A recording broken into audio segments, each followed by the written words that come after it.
Hey Hugo Reed. Today we have a book called What Do You Do with a Problem? This was written by Kobi Yamada, and I have to look inside for the illustrator because it's covered with the sticker. And it's illustrated by May Bessem. What do you do with a problem? What do you notice already about this book? Look at the illustrations. Do you see much color? Let's look inside, because that's a little different than a lot of the books we read, isn't it?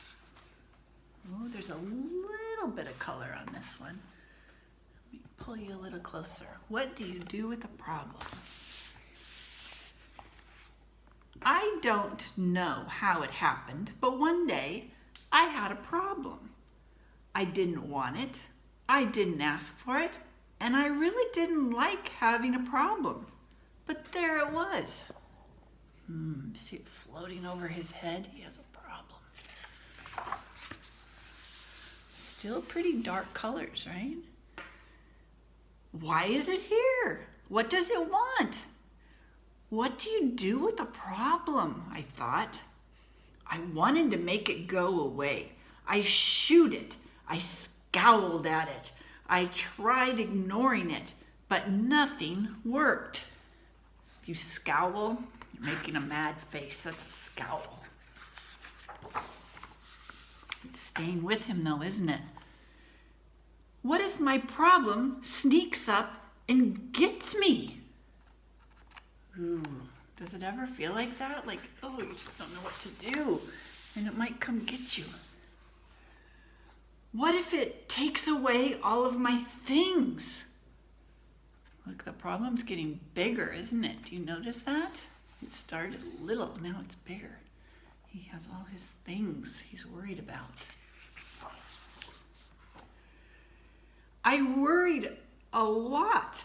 I worried about what would happen.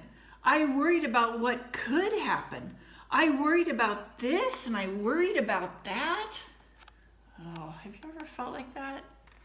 Sometimes I have, and it feels like it's crushing you. There's so much worry. Oh my goodness, look how big that problem has gotten. And the more I worried, the bigger my problem became. I wished it would just disappear. I tried everything I could to hide from it. I even found ways to disguise myself, but it still found me. Ooh, he does have a problem, doesn't he? What do you think he should do?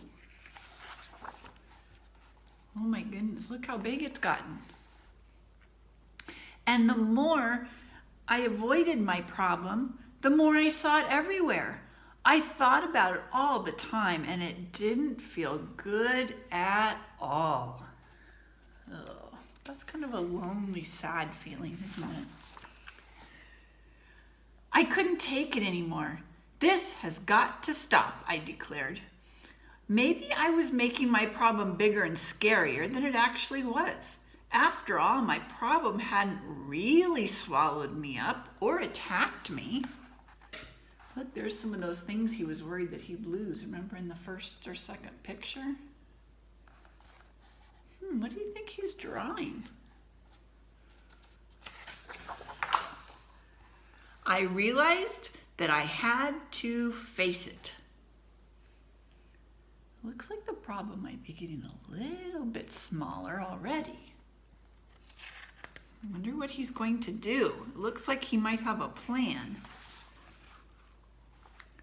When I got face to face with it, I discovered something.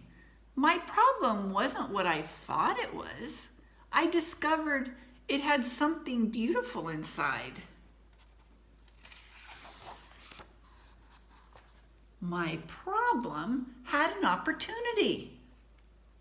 It was an opportunity for me to learn and to grow, to be brave and to do something. He grabbed that problem, didn't he? He's trying to figure it out instead of just avoid it and run away from it. Oh, there's a little more color in this page. It showed me that it was important to look closely because some opportunities only come once.